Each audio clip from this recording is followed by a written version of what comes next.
आप सबका भी आग्रह था और इसलिए हम सब लोग आपके बीच में हैं। आपको जैसा विदित ही है कि 15 जून से लेकर 18 जून तक समर फेस्टिवल को जो है शिमला में मनाने का कार्यक्रम है।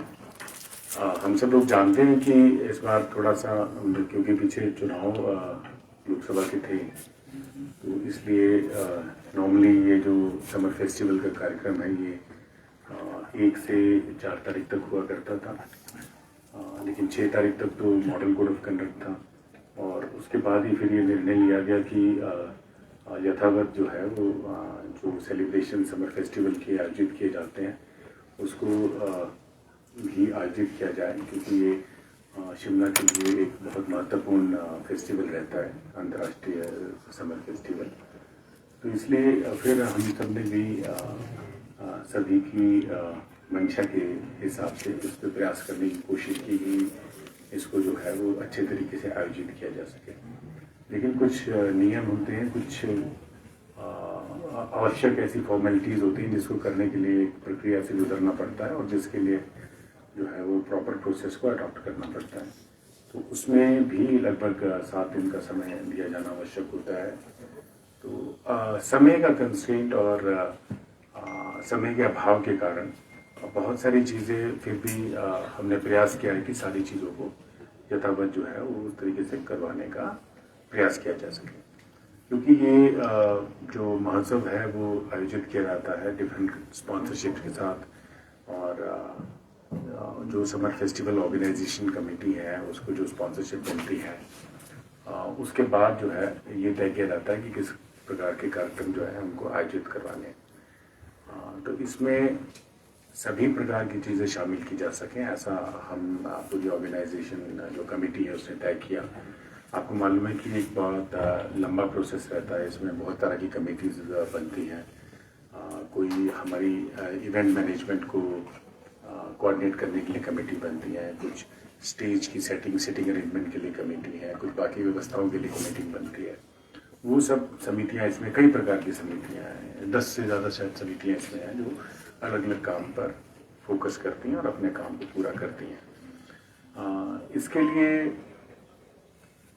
थोड़ा सा समय क्योंकि कम था, तो फिर भी हमने भरसक प्रयत्न किया है कि जो है लोगों को जो हमारी संस्कृति है, हिमाचल प्रदेश की संस्कृति है, क्योंकि इसमें आजकल आपको मालूम ही है पर्यटकों की संख्या शिमला में बहुत ज़्यादा है, तो उनके लिए भी आकर्षण का केंद्र और अपनी संस्कृति से उनको कैसे रूबरू कराया जाए, तो उस चीज़ का विशेष तौर तक हमारी जो कल्चरल कमेटी है उसने ध्यान रखा है और उसी तरीके से जो है डिफरेंट नाइट्स को जो है कोऑर्डिनेट किया गया है।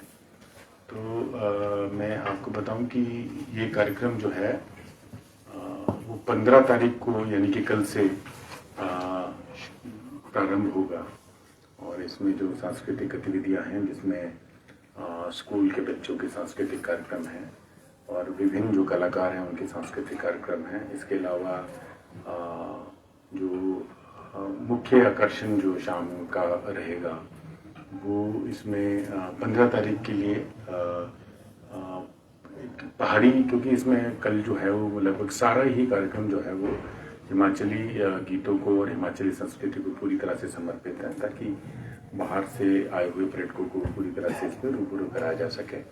और इसमें फिर कुलदीप शर्मा जी शाम को अपनी प्रस्तुति देंगे अन्य कलाकारों से। इससे पहले बहुत सारे और कलाकार हैं जो इसमें अपनी प्रस्तुति देंगे, जैसे गीता भारद्वाज, रामेश्वर शर्मा, अरुण जस्टा जी, कविता किप्टा और अन्य बहुत सारे इसी लंबी फेरिस्त है, इसमें बहुत सारे कलाकार जो हैं वो अपना कार्यक्रम प्रस्तुत करेंगे।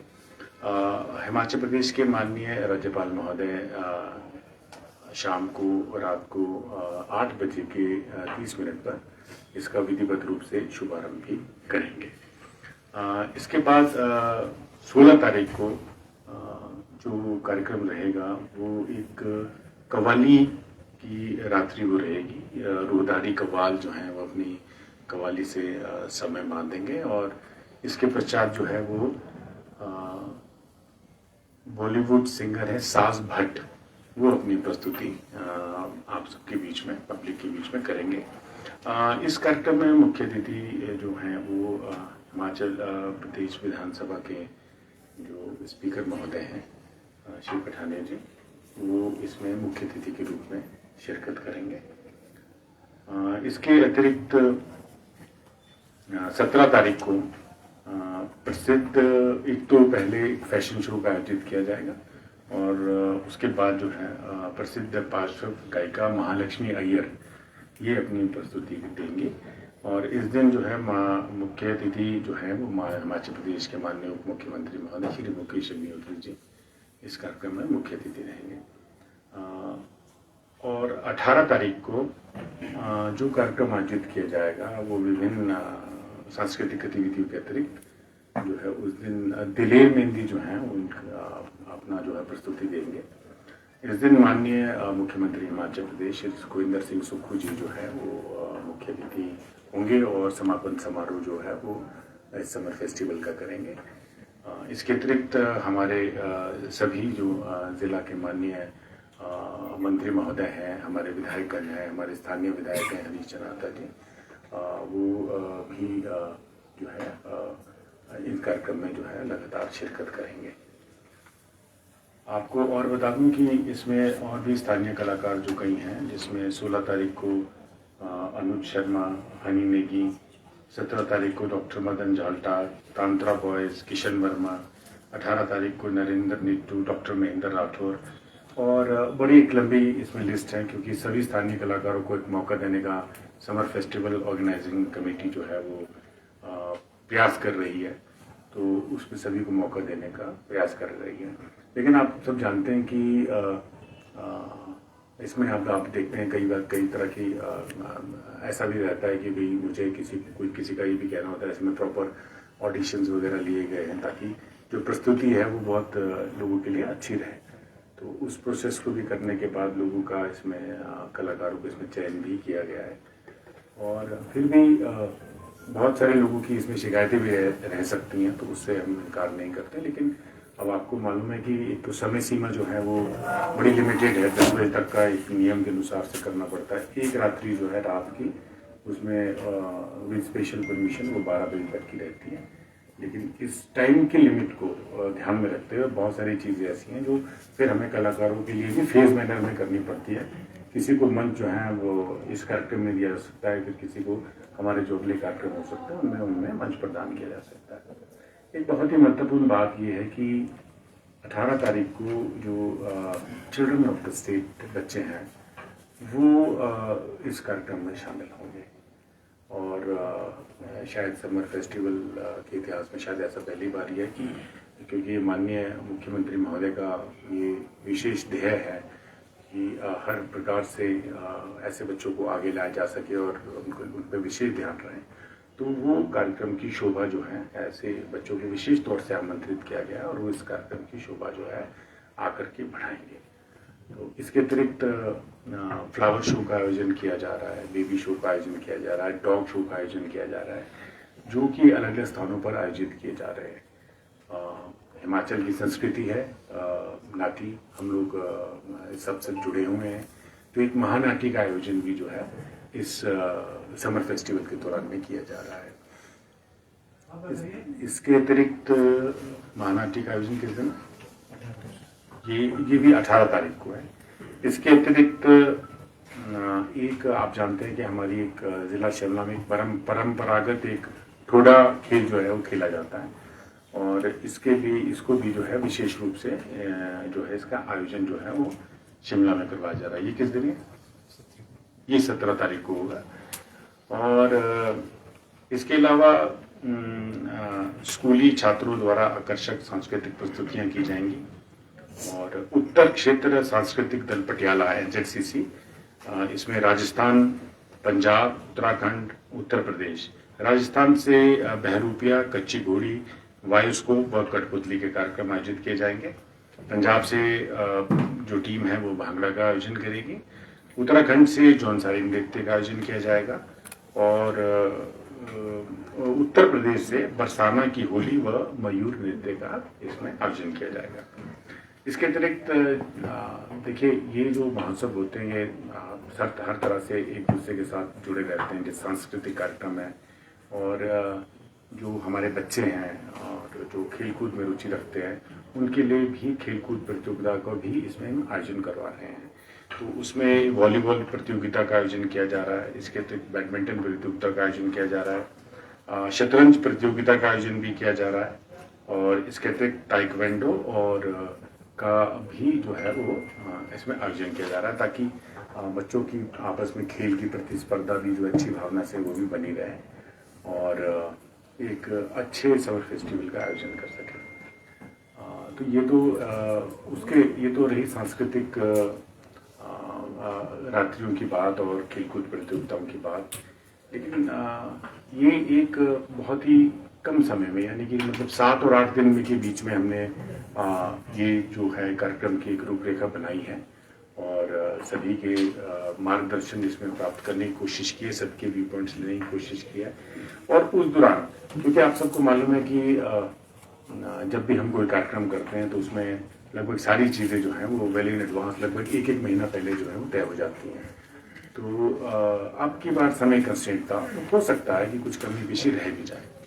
ठीक है, ये तो कार्यक्रम शुरू होने से पहले ही मैं एक बात आपसे एडमिट करना चाहता हूँ कि ये काम, ये सिर्फ ये प्रयास जो ऑर्गेनाइजिंग कमेटी का था और जिला प्रशासन का था, पुलिस का सहयोग, पुलिस प्रशासन का, जो ये मिला जुला एक प्रयास है ताकि एक कल्चर हेरिटेज को बनाए रखा जा सके। लोगों को ऐसा महसूस ना हो कि कोई चीज किसी कारण जो है छूट गई। और अभी आजकल मौसम भी अच्छा है, समय भी अच्छा है, टूरिस्ट भी अच्छा है, इससे बाहर से लोग इसको आकर्षण मानकर वैसे भी इसको देखने के लिए भी आते हैं।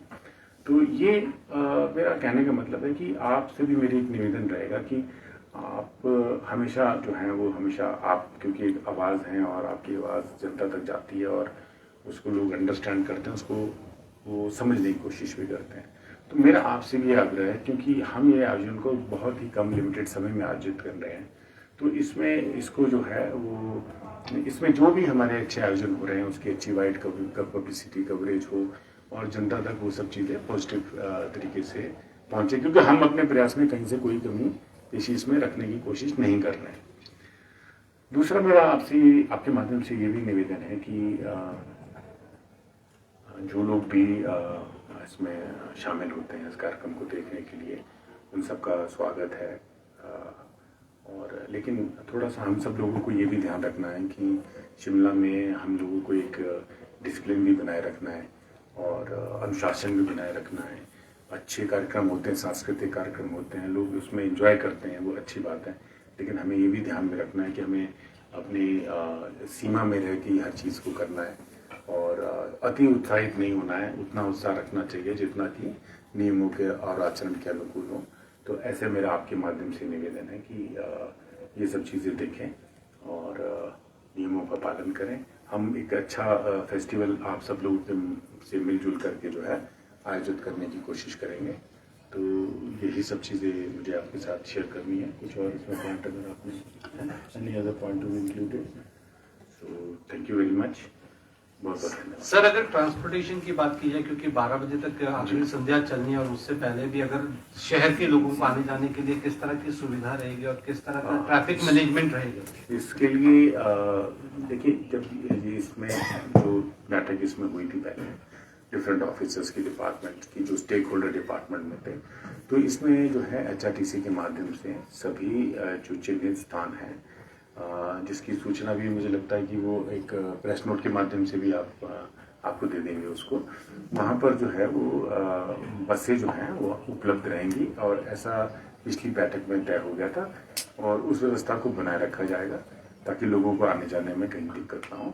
आने के लिए भी समुचित बसों की व्यवस्था रहेगी और जाने के लिए भी जो है चिन्हित स्थानों पर उसकी व्यवस्था जो है रहेगी। पार्किंग के लिए कोई स्थान चयनित किया गया अतिरिक्त? देखिए, पार्किंग के लिए तो जो अवेलेबल स्पेस है वो आपके ध्यान में है ही, है ना। सिर्फ थोड़ी सी इशू है उसके रेगुलेशन की, तो कोशिश तो यही रहेगी कि उसको थोड़ा ठीक से रेगुलेशन करें। और जब इस कार्यक्रम को देखने के लिए लोग आते हैं तो मेरी ये भी रिक्वेस्ट है कि जो है एक तो पब्लिक ट्रांसपोर्ट का इस्तेमाल करें। हम कोशिश करेंगे कि उसमें कहीं उसमें समुचित व्यवस्था में बसेस जो है आपको उपलब्ध रहें रिस्पेक्टिव प्लेसेस पे। और दूसरा ये है कि अगर इंडिविजुअल अपनी गाड़ी लेके आ रहे हैं तो उनसे रिक्वेस्ट है कि वो थोड़ा अगर पूलिंग पे थोड़ा फोकस करेंगे तो उससे थोड़ी गाड़ियों की संख्या भी कम हो जाएगी। तो एक थोड़ा उस पर भी कोशिश करने के लिए हम लोग आपसे इसमें जो है गुजारिश करते हैं। सर पहले बड़े सिंगर आया करते थे, बड़े बड़े शोज होते थे, स्टार नाइट्स होते थे, क्या अब कोई फाइनेंशियली प्रॉब्लम है या? देखिए वो फाइनेंशियली जो भी कार्यक्रमों की रूपरेखा बनती है वो तो हम सब जानते हैं कि आपके पास जितने संसाधन उपलब्ध होते हैं आप उसी के अनुरूप सारे कार्य करते हैं। तो एक तो ये बात बिल्कुल सच है कि जितने आपके पास जितना आपका बजट हो आपको उसी के अनुरूप कार्य करना चाहिए, नहीं तो अननेसेसरी जो है लायबिलिटीज क्रिएट हो जाती है और वो अच्छी बात नहीं है। तो और दूसरी बात इसमें ये है कि आप देखते हैं कि अगर आपने आज हवाई जहाज का टिकट बुक करना है तो अगर कल कहीं जाना है तो आपको 5 गुना जो है उसकी फीस जो है चुकानी पड़ती है। अगर आप 1 महीना पहले 1.5 महीना करेंगे तो आपको जो है वो एक रीजनेबल रेट पे उसकी बुकिंग मिल जाती है। तो इसी तरीके की चीज़ें ये सब काफ़ी चीज़ें मार्केट बेस्ड होती हैं। हर चीज़ की कॉस्टिंग जितने आप कम समय में अर्जित करने की कोशिश करते हैं तो उसकी एक्सलेशन तो ऑटोमेटिकली रहती है, क्योंकि आज की डेट में ये सब चीज़ें जो है डायनेमिक प्राइसिंग पे चलती हैं। जैसे किसी की मान लीजिए एयरवेज की अगर आप कॉस्टिंग की बात करेंगे या किसी और चीज़ की बात करेंगे, आप इमरजेंसी में ट्रांसपोर्टेशन की बात करेंगे, तो सारी चीज़ें फ्लक्चुएट करती हैं और इससे कॉस्टिंग में इफेक्ट पड़ता है। बट हमारे ऑर्गेनाइजेशन कमेटी ने ये डिसीजन लिया कि हम किसी प्रकार की लायबिलिटी जो है अपने ऊपर ऑर्गेनाइजेशन कमेटी पे नहीं रखेंगे और विद इन रिसोर्सेज जो है वो पैरामीटर के बेसिस पे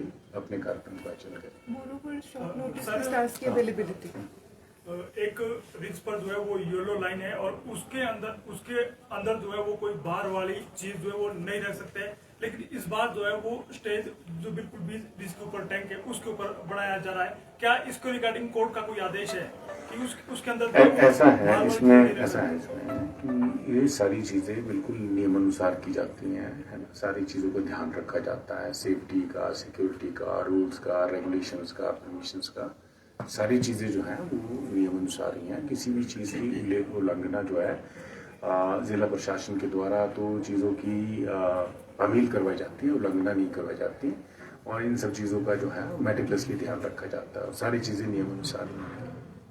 थैंक यू सो मच।